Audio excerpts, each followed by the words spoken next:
Hi, I'm Vince Weston, and just to get a quick start, I just wanted to say that I did get my token for the 2022 Deformed Cartoon Group build, and just a refresher that that was my build. Okay, and I want to thank Colonel Reb and Papa Dan for hosting this every year.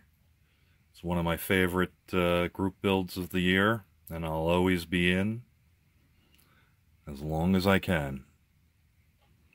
Alright, and this is my update on my shop truck for the shop truck group build. This is where I was at when I put it up for working on the Cartoon Deformed group build. I've just dug it out again and trying to remember where I was at, but you'll help me. Here's the 427. Oh boy, we're gonna have problems, aren't we? Here, let me take it off there. See if we can get it to focus. It's an awful lot of silver. There, that's better. So there's the 427. The silverishness to the plug wires is actually something that they did do to cut down on the RF interference. They put sleeves over top of the plug wires, so I've replicated that. One boondoggle I've had, and it's in the instructions, is they want you to put the distributor in the hole in the back and then put this air filter and ignition over the top. There's no way it would fit. So basically what I did was I just stuck a piece of tubing in the hole to make it look like it connects up into the ignition. You'll never see it, so it doesn't really matter. I've blacked around the edge of the air filter. My 3 carbs are done in gold. As you saw already, I did do the freeze plugs, and I've now got my oil filter on. You can figure out what brand that is. I did a couple of washes on things to try and get them a little bit. And the other thing I did was I ran the fuel line up. As you can see right there, it goes to the fuel pump down here. And this wire right here is going to be for my heater hose. I'm going to use some tubing.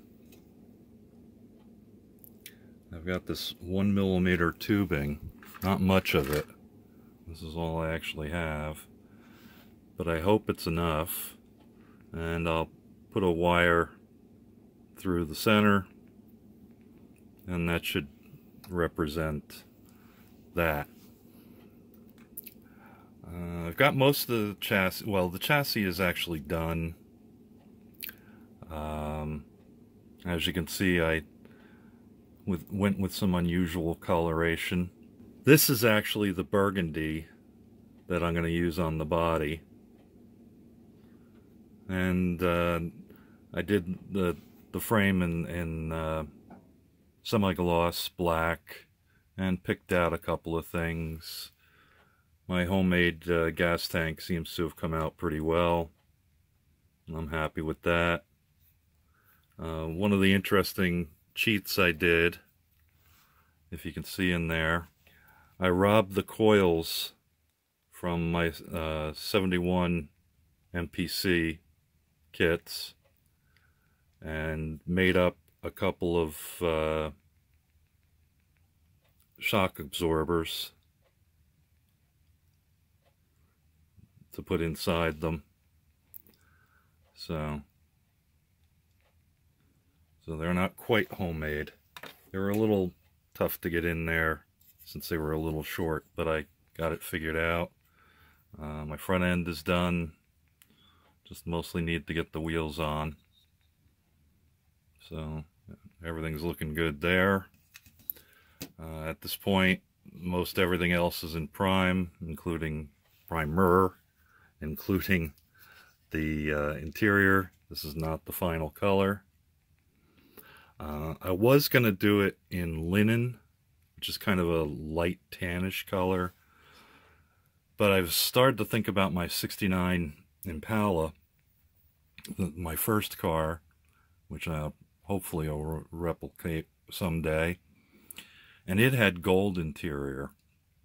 So I'm thinking gold and burgundy might go together pretty well.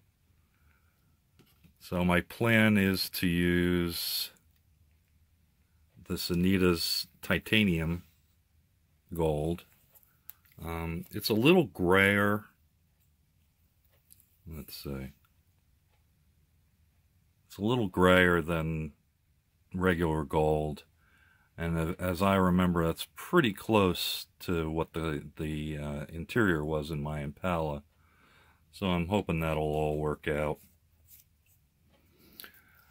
I have finished my bumper and grille, did a wash, little orange in the turn signals. I think it came out pretty good. I'm happy with it because you can actually see the back posts on there. And now the body. Originally I was going to use, let's see, where is it? This color, and of course with all the which is a dark scarlet. And I wanted to darken it up a little, so I primed the body in black. And then I've changed my mind, and this is probably not a really good representative of after I painted the chassis and frame, I kind of went back to the burgundy.